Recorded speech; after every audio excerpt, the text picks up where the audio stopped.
this next time on Philosophy Talk.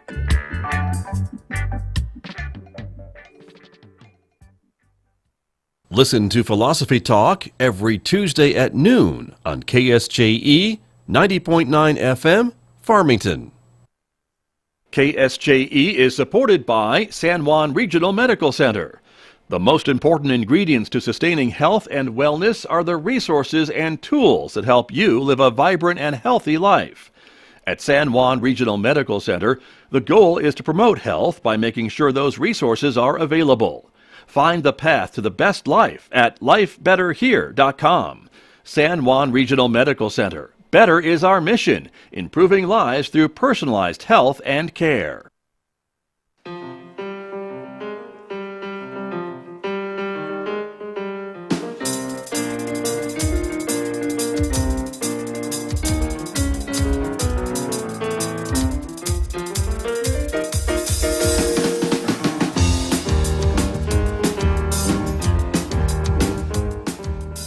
10 minutes past 8 o'clock. It's Monday morning, the 30th day of January 2023.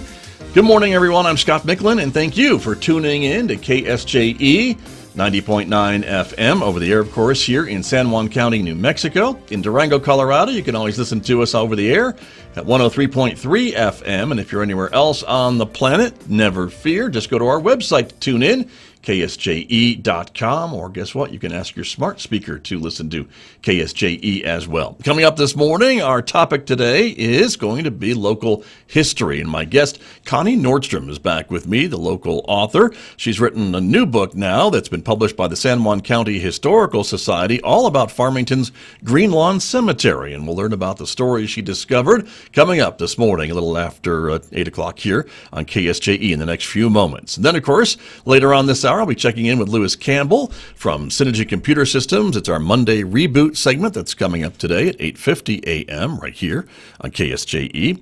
Next hour, Mick Hess is going to take us roving with the arts. And this morning, Mick has music from Juja Wang, of course, and Valentin Silvestrov to play for us on Roving with the Arts, beginning after the news at 9:06. KSJE. And don't forget, you can also connect with us on our social media pages, including our Instagram page, in addition to Facebook and YouTube and Twitter.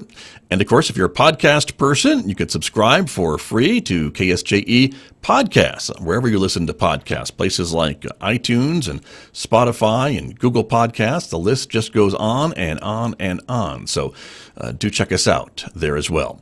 Outside our studios here at San Juan College, it is a sunny Monday morning so far. Current temperature, 25 degrees. We are expecting a mostly sunny to partly sunny day today. Warmer and breezy with a high of 41 in Farmington. Partly cloudy skies overnight tonight with a low near 24. Partly sunny skies again on Tuesday and Wednesday with highs near 38 and overnight lows near 21. Sunshine on Thursday with a high near 40, mid-40s on Friday, upper 40s by the weekend.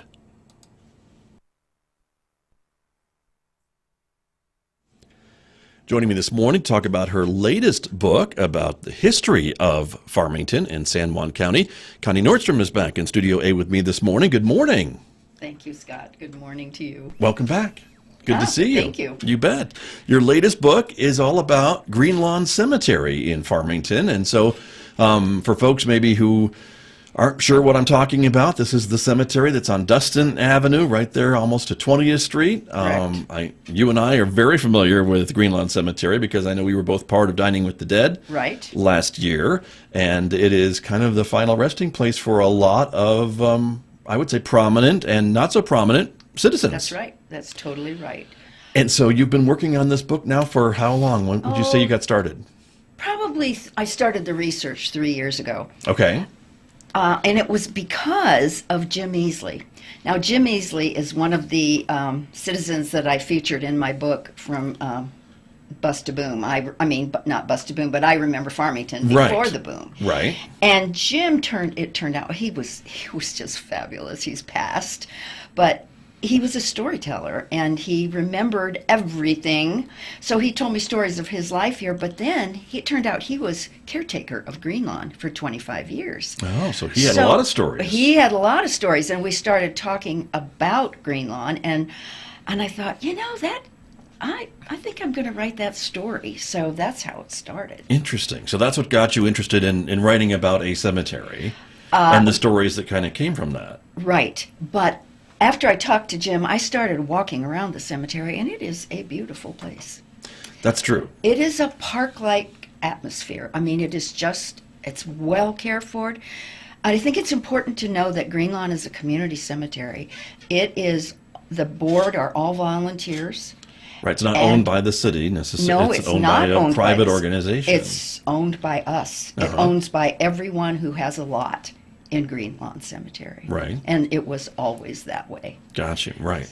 And we're showing some pictures right now for folks who are watching us on the video, and so you can kind of see some of the maintenance and how well maintained it is. It is. And I think it is a source of pride for families and citizens who go there and who have loved ones who are there as well. Right. But it's also a pioneer cemetery. And that's crucial because it is, in the beginning, of course, it wasn't surveyed as well as we would have surveyed it today. It wasn't plotted accurately. So Jim told me that in his years as caretaker, and he was in the 80s, Okay. 70s, 80s, and he said that he often uncovered old burials. Oh, that And weren't marked? That weren't marked, but there were bones or a casket. And so he got to the point where he would check the ground before he would took a post hole digger Sure. and dig down to make sure there was nothing underneath. But that happened a lot, and there are still burials in Greenlawn that are unidentified and unknown. Interesting. And it sounds like that's very different and doesn't happen very often, but I imagine we might be surprised at older cemeteries how often that does happen. This is the other thing. So what I tried to do in this book was, first of all, just take a look at the westward movement and how America is rather unique. I mean, we started on the East Coast and we kept moving west. And along the way, little groups of people formed, little communities were formed. Sometimes they turned into towns, sometimes into cities, sometimes they disappeared. But even those little communities that disappeared, what we call ghost towns here, Right. have cemeteries. True. Abandoned cemeteries. And abandoned cemeteries exist all across the country for that reason. Right. And so Farmington, as I started researching this and reading about the history of cemeteries, I realized how perfectly the history of Greenlawn matches the history of cemeteries in America. How so? Well, oftentimes cemeteries were first located maybe in a churchyard or nearby, very close to town, but Right. a little out of town. Right. So what happened is if these towns were ones that grew, they outgrew the cemetery became a health risk. They needed the land, more valuable than an old cemetery, so cemeteries were moved. As Greenlawn. And that's what Greenlawn happened. Cemetery was moved from Boot Hill, downtown, to Greenlawn for all of those reasons. Interesting.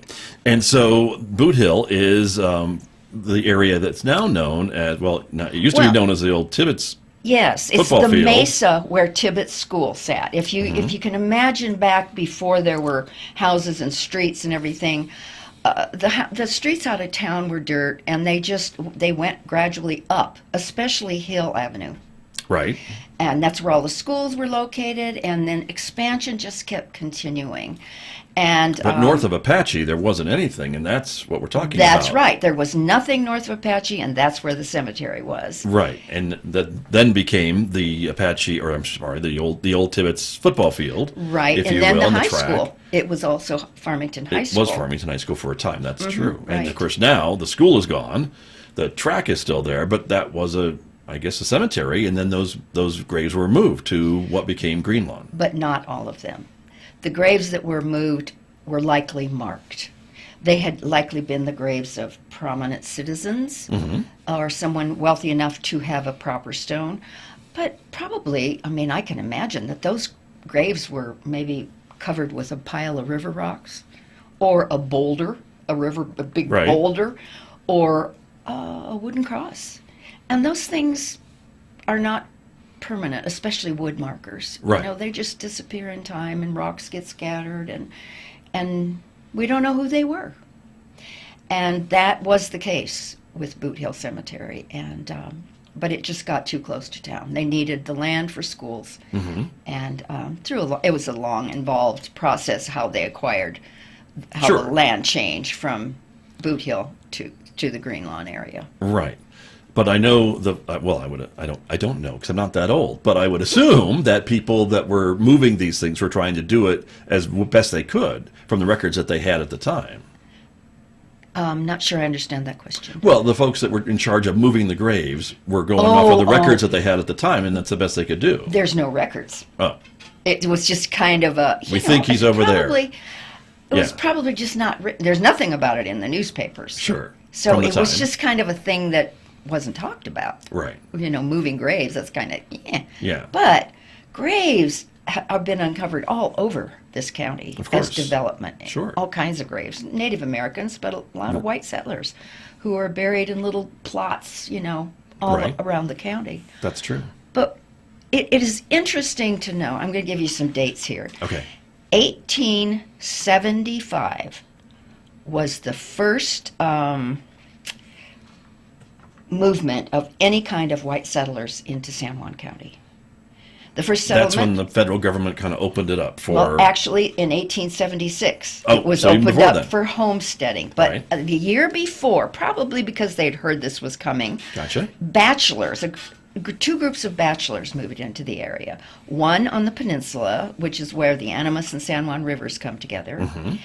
And then the other one was on the north side of Animas and San Juan, up on the mesa higher.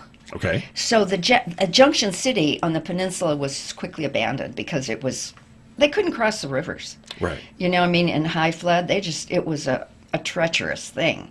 So they folded, but the group on the mesa became Farmington. Got it. That was 1876. And Okay. and that's when the first settlers cared, and it was like a group of 4 or 5 families. Right. And most of that development, if I remember too, was maybe in the area of Main Street south towards the river. Is that kind of what you're thinking? No. It was Main Street. Well, you know where Miller is? I do. And Butler. Yeah. That became the homestead of the Miller family. Sure. And so they moved. They stayed on the main area on either side, but not towards the river. I see. They were up on the higher they ground. were up on the higher ground in the sagebrush. For the reasons you mentioned. And Gotcha. so in 1880, okay, this is 4 years later, is the first photograph of Farmington. And it was just nothing but a clump. I counted, I think, 8 or 9 little buildings, little adobe huts. And that is Scattered, or kind of scattered along around, the road, maybe but yeah, a kind dirt of along. trail. You could see where the main street was going to be, Yeah. and they were just scattered. There were Okay. no trees. It was sagebrush and adobe. Right. So that's only 4 years. Okay, 4 years, and then you can follow the history of Farmington with the photographs, which Sure. are just amazing. Right. But to go back to the founding of this, these people were pretty amazing. When you think, well, I have a quote here. Sure. And this is from Agnes Furman's book, Tota. Okay. And Another great book about the history it is, of this area. I swear, it is the best. It is firsthand. I mean, Right. she's got quotations from these early people, and she was a miller, and her father and mother opened the first general store Right. in Farmington. And she wrote this: "It is a thrilling thing to witness a small group of people with enough courage and faith in a new and untried land, leaving loved ones and civilization behind, and setting forth on a hazardous journey to conquer a grim new country." And that's exactly what early Farmington people did. There was nothing here. Right. One of the early families was William Locke. Locke Street downtown? Yes. Okay, if you can look at all the early settlers by looking at the street names. That's right. That's true. And he and his wife, Nettie, came to Farmington in 1876. They had, this is just amazing, they had 13 children.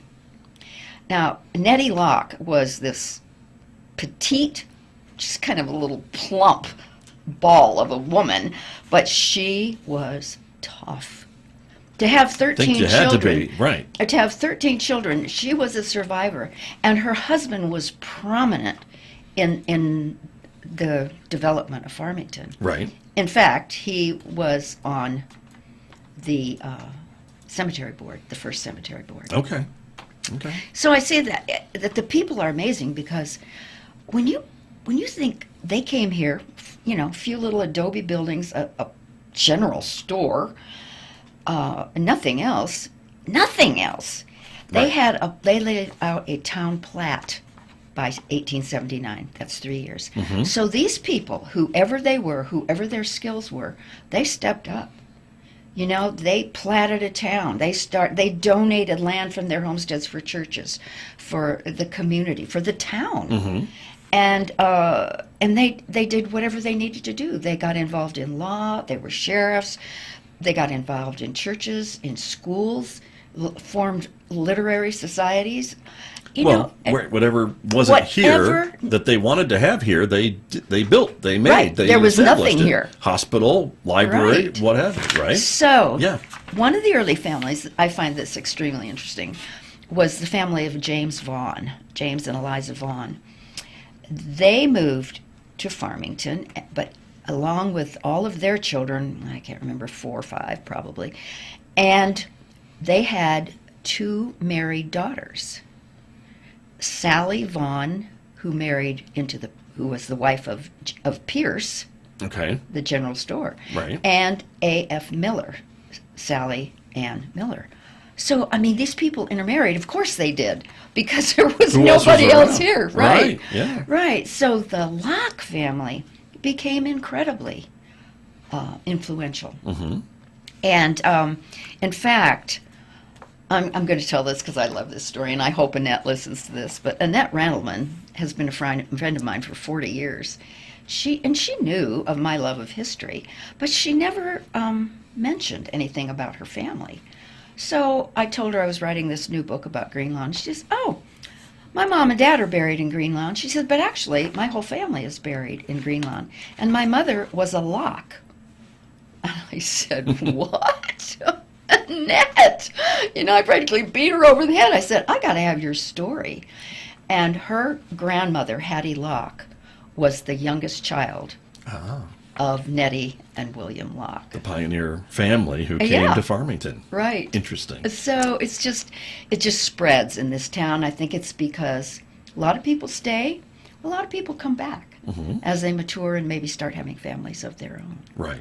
Very interesting. So, This timeline that we're talking about, Connie Nordstrom, is that Farmington was just a blip, on the dirt trail, heading east and west, basically. Mm-hmm. And it was really Aztec that was kind of the established place, wasn't it, at this time, or even more so No. Durango, or was No, Aztec just as dusty as Farmington? no, Aztec wasn't probably as dusty because they were closer to the river, but Durango was the place. No, Durango was the place. That's where their supplies came from. Right. They were freighted from Durango down the La Plata River Valley to Farmington. Got it. But that was the place to go if you needed stuff. Right, anything, Basically, yeah. everything. Yeah, right. So, in the studying of the cemetery, I thought, where did these stones come from? Because the earliest burials Mm-hmm. in Greenlawn were moved. But the first one, I got to back up here. These people came, they set up the city, they did everything they could think of to do. But in the process, they immediately had death and they immediately had babies. So, and they buried Mm-hmm. those same babies because the death rate of infants and children was huge, very high. Right. So the first one to die was James Vaughn, who had come here with his family and his married daughters. And he died in 1899, 3 years after he arrived. And it says I think Mary Lou Wayborn said in her book that he was buried in Boot Hill. Okay. So subsequently, his and his wife's grave was moved. We know that. But the earliest child's grave is Allie Pierce, Okay. and from the Pierce family. Right. And he died in 1881, so we know his grave was moved. And so gradually Boot Hill, that's how Boot Hill started. I mean, immediately, it's a part of life, the ongoing cycle of life. True. Very true, and you find that everywhere, obviously, right? And but these communities that were starting from nothing, right? And wanting to care for the dead and respect the dead and have a place for them and worship God and teach their children and right. Have doctors. Right. Doctors began coming, physicians, dentists. True. Right. all of these needs, they just simply stepped up to the plate in the very beginning, which says even more about the American westward movement, the determination of the people, the commitment. Right. They were committed to their town. Very true, and seeing it succeed. Yes. I think too. Yes. No matter what it took, because it was rough, as you mentioned. I mean, and these people were tough. That's one of the things that I enjoy about the Dining with the Dead event every year, is to learn these stories of these pioneers who come here against big odds to get here, or to drag the kids along, or to drag the wives along. And the hardship. And there wasn't a train, there wasn't a automobile. It was mostly covered wagons or other ways of getting here. Right. That took a long time. Train became important. Eventually, yes. But they still had to, until the Red Apple Flyer reached Aztec, they still had to come down in wagons from Durango. Right. Very true. Or Chama. Yes. But to do what they wanted to do, I mean, they knew this was a fertile area. Farming was kind of the main thing that brought a lot of people here, but then, well, how do you water? We got to build some irrigation ditches, which now go back years and decades, and things like that to make the fields possible. They had to. I mean, that was the first thing they did, actually. Right. Was they dug irrigation ditches. Right. Because that was you needed that step. Right, by hand. Yeah. With a long board to keep the level correct. To figure out. To drainage to the land. Right. It's amazing. They were amazing. And each of these stones at the cemetery has a story. I mean, there's a family, there's a person, that had a story, whether they lived a long life or a short life, and you looked into a lot of these, right, to write this book. I did, and I told the stories that we all know, that we all hear about the early settlers, the well-known ones like the Locks and the Pierces, and and the Arringtons and the King family. The King family is a very prominent family. Yes, and but I tried to find stories about people who aren't in the books and tell their stories, and hence, I mean, I wanted to make them known again, to know that their lives were not in vain, that they had something and they contributed. Emily V. Hartley, right. I don't know anything about her. Right. We're showing a picture of her headstone. Right. She died in 1900. Right. And I went through all the newspapers back, and I found nothing with the name Hartley. No family, no references at all. So truly, she is lost, except now her beautiful stone is here. And we know she must have been from a very, I would say, well-to-do family from the stone that possibly is there. What do you think? Scott, not necessarily. Stones were so important. Gravestones were important, and families, even impoverished families, sometimes made money. They had stones made. I see. And they could look like this one, so it's hard to tell. You can't tell the wealth of the family from this gravestone. Not necessarily. Okay. Some you can, because they're so elaborate. Well, if they're gigantic in a mausoleum or something, yes, I suppose that's true. But what it says on Emily's stone is, a precious one from us has gone, a voice we loved is stilled, a place is vacant in our home, which never can be filled. That's just tender. I mean, somebody was grieving her terribly, and yet we don't even know who she was. Right. But she was, 77 years old there, from 1833 she was born. So she lived a fairly long life. Yeah. At 77, I would say. But again, hard to tell. You weren't able to find out anything more about, or the Hartley family?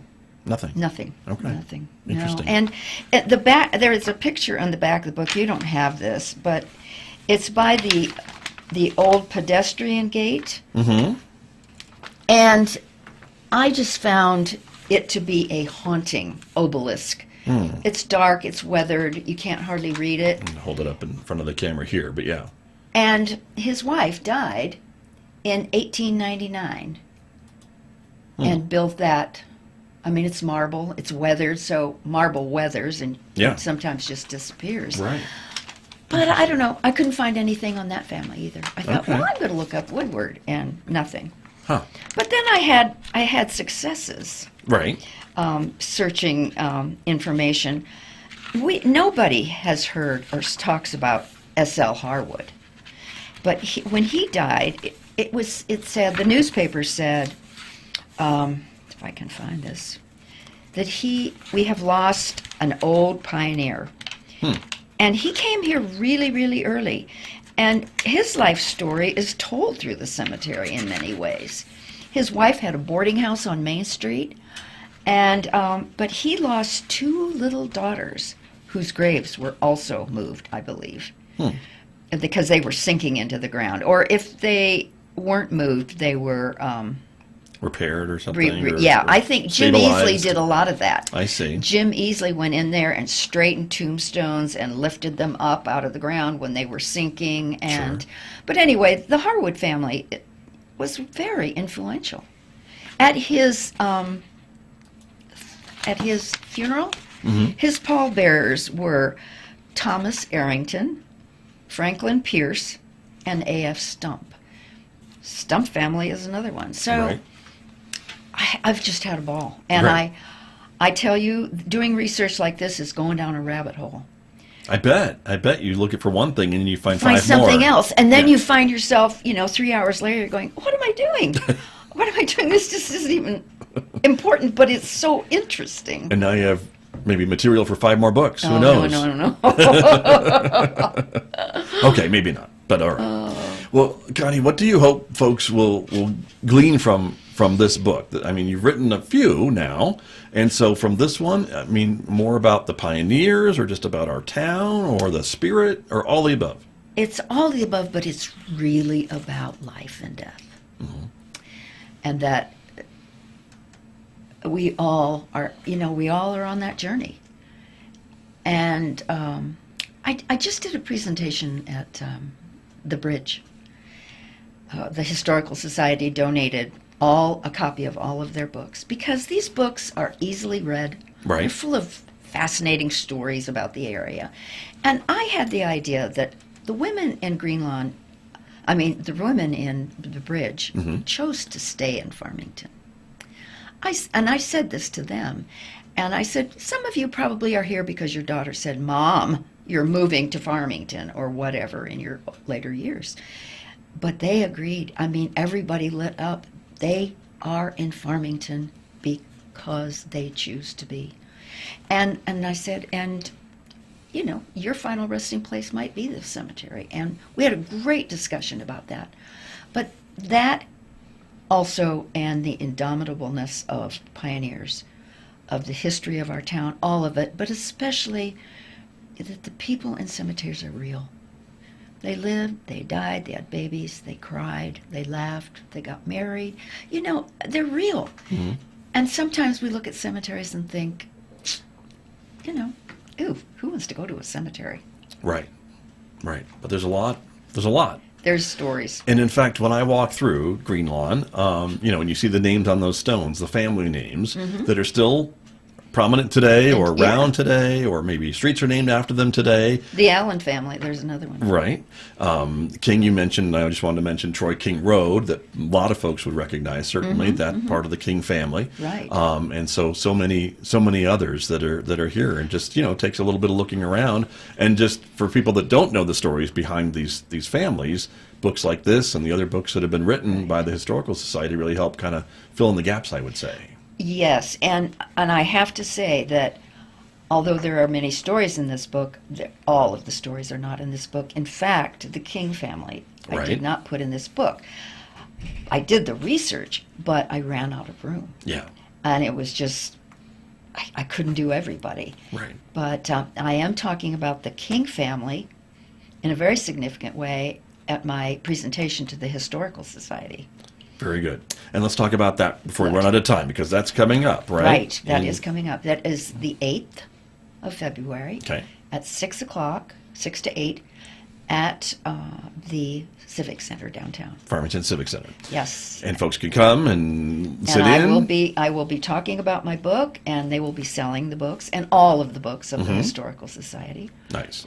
And there's a bunch we should mention too. And 22, 23, something right. like that. That's one of the benefits of being a member of the That's right. You get San the Juan book County free Historical if Society. you become a member. We should mention about that. And so there's another book that you have written that they are also selling, which is the I Remember Farmington, New Mexico Before the Boom, which is a really interesting read because it's almost an entirely different town from before the boom than the one we recognize after the boom. I interviewed people who grew up in Farmington in the 30s and the 40s. Right. Graduated from high school in the late 40s. Right. And the town that they remember. Right. And it's amazing. That they wouldn't recognize today. No. You see all the green behind the building or the trees? All the trees on, yes, exactly. It was all trees and orchards. And, sure. And the town stopped, like you said, at Apache. Right. That was as far north as it went for a long time. Very true. And the other book to mention just briefly is the book about your late husband, Frank, and some of his travels and tours and hikes and things in the area, which is also available as well. Right. And Frank came here during the boom. He came here in 1953 and established his pediatric practice. And actually, that should be a book, but not about Frank, but about the boom and what happened and all of the influential citizens who came, like Frank. And there's tons of them, all the gas and oil men and the bankers, and they're all buried in Greenlawn. Right.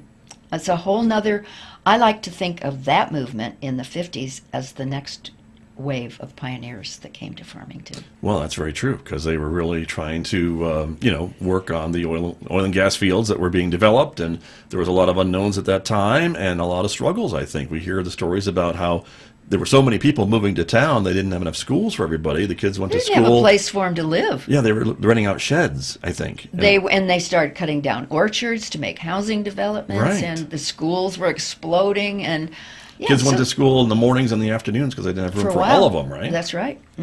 That I remember. But I wasn't here for that. But I do remember that. Well, I wasn't either. Right, there you go. Important caveat to mention for everybody. That's true. Well, it's always great to visit with you about the history of this town that we both enjoy so much and certainly call home. And it's great to share it with the rest of the community, I think, through these books. I love it. You know what? And I always say, this isn't my hometown, but I've adopted it as such. Right. Me too. Thank you. Great. Thank you, Connie Scott. Nordstrom. Great to visit with you again. The book is called Greenlawn, A History of Farmington's Pioneer Cemetery, established 1896. It is published by the San Juan County Historical Society, and it's available for purchase by the Historical Society. And Connie Nordstrom will be giving a talk about this book, getting into even more stories, I'm sure, than she was able to share today. And again, that's coming up next week, this week, February 8th. It's February 8th. Yeah, so it's a little over a week. A little over a week away at the Farmington Civic Center. Correct. 6 o'clock. Okay. Very good. Thank you so much for coming in. Thank you, Scott. Good to see you.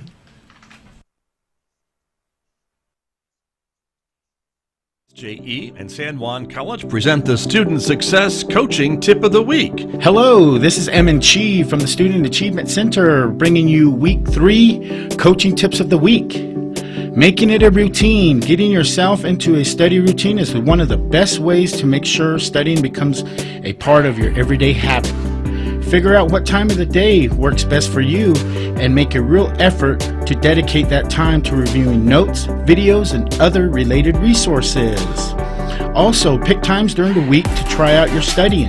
You can try studying in the morning on one day, the afternoon on another day, and in the evening that works best for you when there are no distractions at the end of the night. Once you've decided which time works best for you, try to stick with that time of the day, every day, or at least 3 days a week, to get in the habit of studying consistently.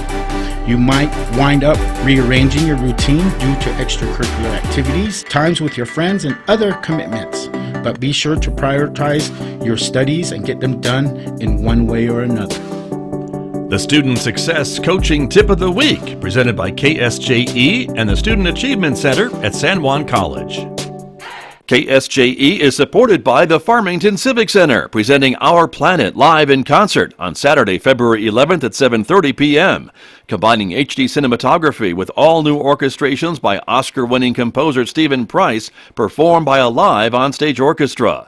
A journey of discovery featuring narration by legendary broadcaster David Attenborough. Find out more at fmtn.org/shows. Our Planet live in concert, Saturday, February 11th at 7:30 p.m.